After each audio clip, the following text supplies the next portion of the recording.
ಸುಜನ್ ಶೇಖ್ ಅಂತೆ ಬೆಂಗಳೂರು ಸೌತಲ್ಲಿ ಈ ಎಲ್ಲ ಕಡೆ ಡ್ರಗ್ಸ್ ಸಪ್ಲೈ ಮಾಡಿದೀವಿ ಅಂತೆ. ಇವಾಗ ಇವನು ನಮಗೆ ಸಿಕ್ಕಾಕೊಂಡಿದ್ದಾನ, ಬಾಂಗ್ಲಾದೇಶ ಇದ್ದವನು. ಅವ್ರ ಗಾಂಜಾ ಕಿತ್ನಾ ಸಾಲ್ ಸಿಕ್ಕಿದ್ದ ಗಾಂಜಾ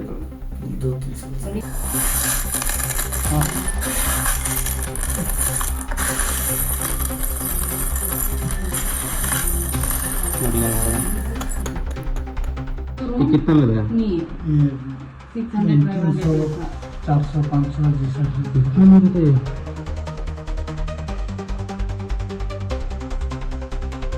गांजा किधर से लाता? गांजा इधर आउटसाइड से लेके। गांजा ज़्यादा पीता?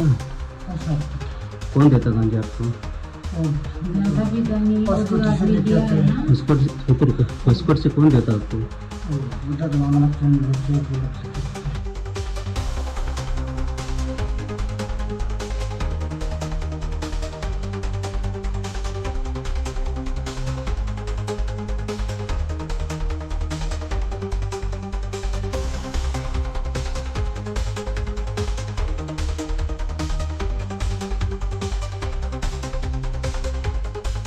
आप लोग पहले दवा आप ही जाके देता था क्या?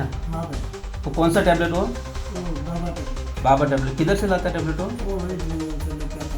वेस्ट बंगाल से ला। इधर कितना में बेचते वो? कितना में बेचते वो? एक टैबलेट 100 में। ओके।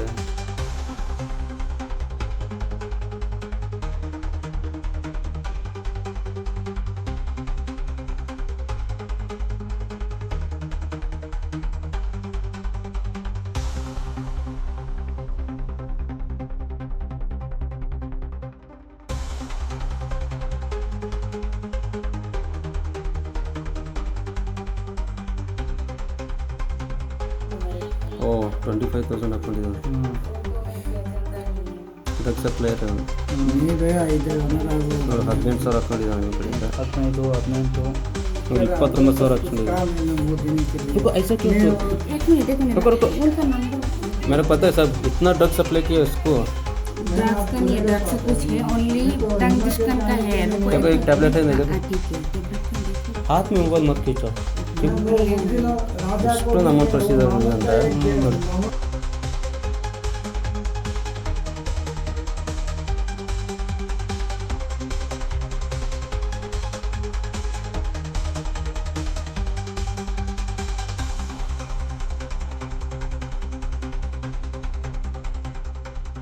ನೋಡಿ ಇವಾಗ ನಾವು ಪರಪ್ನಗರ ಪೊಲೀಸ್ ಸ್ಟೇಷನ್ ಹತ್ರ ಇದ್ದೀನಿ. ಏನಂದ್ರೆ ದೊಡ್ಡ ಮಂಗಲ ಹತ್ರ ಒಬ್ಬನು ಬಾಂಗ್ಲಾದೇಶದ ಗಂಡ ಹೆಂಡತಿ ಇಬ್ರು ಸೇರಿಬಿಟ್ಟು ಗಾಂಜಾ, ಅಫೀಮು, ಡ್ರಗ್ಸ್, ಟ್ಯಾಬ್ಲೆಟ್ಸ್, ಆಮೇಲೆ ಬ್ರೌನ್ ಶುಗರ್ ಅಂತೆ ಇದೆಲ್ಲ ಏನೋ ಸಪ್ಲೈ ಮಾಡ್ತಾ ಇದ್ದಾನೆ ಅಂತ ನಮ್ಗೆ ಮಾಹಿತಿ ಬಂತು. ಅವನ ಹತ್ರ ಹೋಗಿ ನಾವು ಚೆಕ್ ಮಾಡಿದಾಗ ಅವನು ಹೇಳ್ತಾನೆ ಗೊತ್ತಾ, ನೋಡಿ ನಾನು ಗಾಂಜೆ ಮಾತ್ರ ಸಪ್ಲೈ ಮಾಡೋದು, ನನ್ನ ಹತ್ರ ಗಾಂಜೆ ಮಾತ್ರ ಇದೆ, ನಾನು ಯಾವುದೂ ಸಪ್ಲೈ ಮಾಡಲ್ಲ ಅಂತ. ನಾವು ಆಮೇಲೆ ಅವ್ನು ಮೊಬೈಲ್ ಚೆಕ್ ಮಾಡಿ ನೋಡಿದ್ರೆ ಆ ಮೊಬೈಲಲ್ಲಿ ಪ್ರತಿಯೊಬ್ಬರಿಗೂ ವಾಟ್ಸಪ್ಪಿಂದ ಡ್ರಗ್ಸು ಮತ್ತು ಬ್ರೌನ್ ಶುಗರ್ಸು ಪ್ರತಿಯೊಂದು ಕಳಿಸಿದ್ದಾನೆ. ಅವರಿಗೆ ಕಳಿಸ್ಬಿಟ್ಟು ಅವ್ರ ಕಡೆಯಿಂದ ಅಮೌಂಟ್ ತೊಗೊಂಡು ತುಂಬ ಟ್ರಾನ್ಸಾಕ್ಷನ್ ಇದೆ, ಅಮೌಂಟ್ ತೊಗೊಂಡಿದ್ದಾನೆ. ಮತ್ತು ಇಲ್ಲಿ ಲೋಕಲ್ ಇರೋರು ಎಲ್ಲರಿಗೂ ಯಾರು ಅವ್ರಿಗೆ ಬೇಕಂತಾರೋ ಅವ್ರಿಗೆ ಅವನು ಸಪ್ಲೈ ಮಾಡಿದ್ದು ಪ್ರೂಫ್ ಸಿಕ್ಕಿದೆ ವಾಟ್ಸಪ್ಪಲ್ಲಿ.